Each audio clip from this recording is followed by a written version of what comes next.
tubu investing muffe kwa naffe tulina ebizibu ebyaffe ye ebizibu mubirina obirowoozaako bw'ozibirabo biti naawe obikola ki obimanyi. Then lastly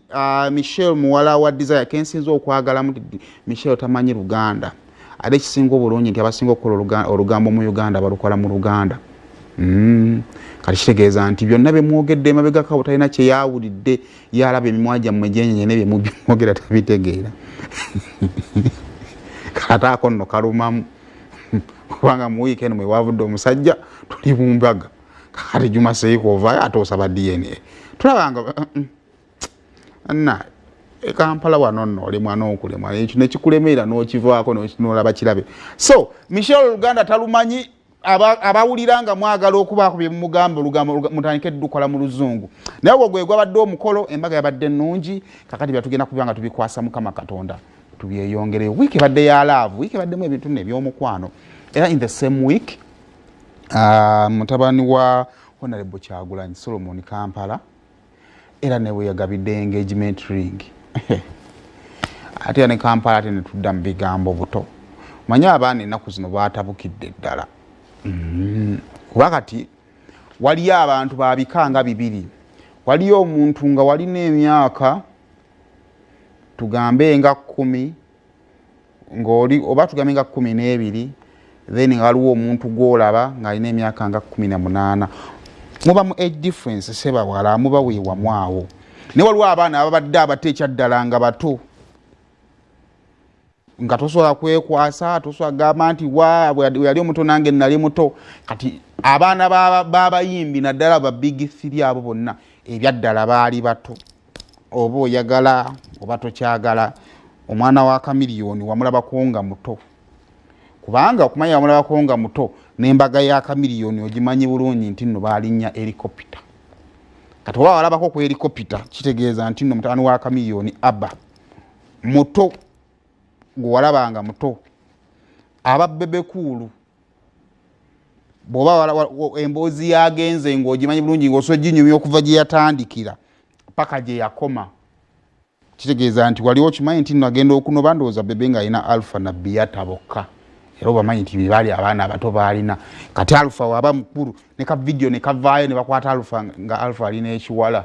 kitegeeza nti Alpha waba akuze naawe oba okuze. So the same applies to Solomon Kampala. Engagement ring ya Solomon Kampala muganda wange abaana naye okuba abaana be bapapa mwennaku zino simanyi naye ne Solomon week eno ya proposing the girlfriend we but omwalo oyo abaddengawo mu kifaananyi abaddengawo naye ndowooza engeri abantu gye tubadde tubalabanga abaana abatonga olumu kizibu kyakukkiriza ng'okiraba naye nga tokikola ki tokikkiriza nti oba kituufu obeera wakati awo ng'okaaya n'ogamba ki naye ngenda kujja ndowooza ngikole kati badnagiteekayo ngenda kujja ngikole okay akati soko ompe ebifaananyi bya engagement ya Solomon nga tonnampa wanaako kaakubiri ako soko ompe ebifaananyi bya Solomon tennagiteekayo kale kakati nga sinako ebifaananyi kakati abo abaana bategezaako kutunuulira abaana betwalabanga nga bato kati nga bakuze nga bali mu kukola mikolo era ng'ekibuuzo nti kakati bw'obabanga Baby Gloria so Baby Gloria gwe badde ompadde bw'abanga Baby Gloria wamulabako ng'okimanyi wamulabako nga mutonga akola face painting wa face painting si wadda si wadda waliwo omuntu kyolaba n'obugamba nti naye wadde njagala abeeremu omuntu mukulu naye face painting si wadda. Kati Baby Gloria naye yamalibaamu engage nze era actually naye ba weekend eno oba yabadde ayinayo ki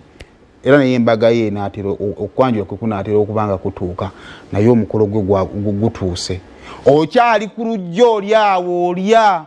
okola mu kimu kyakusala myaka kati kibi ky'okusala emyaka kiri kimu nti bw'osala emyaka otuuka time batobo ne bakusinga obukulu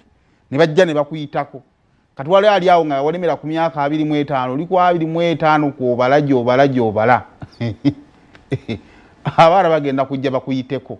beeyongereyo tukusanga awo ng'okyali awo teweeyongerayo. Kaakati awo yo Kampala butwogerako eyengejinze akafaananyi akali just of recent Bobi Wine we yali yakagenda mu parliament mwana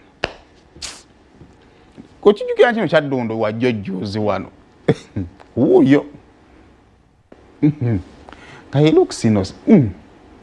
omulabo iswaza nno n'okuswaza kuba ono engeri gy'obinnyonnyola look at these boys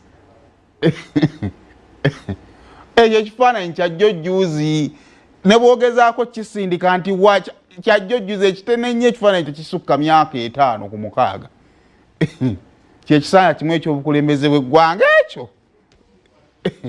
kimu naye kati twogera ku basajja bakulu. So naye the biggest lesson is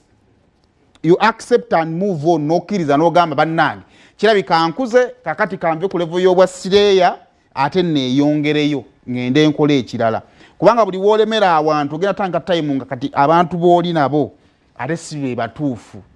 Wakati waliwo akyalemedde mu bwa sireeya ate abandi bali mu sireeyi kati ate batandise okugenda mu family. Kati ekibuuzo gw'osigala mu bwa sireeyi nga obogenda kuyingira family ifo kati ate gwandibadde oli mu family ng'ocelebrating emyaka nga 10 celebrating 10 years in marriage tonnatandikako.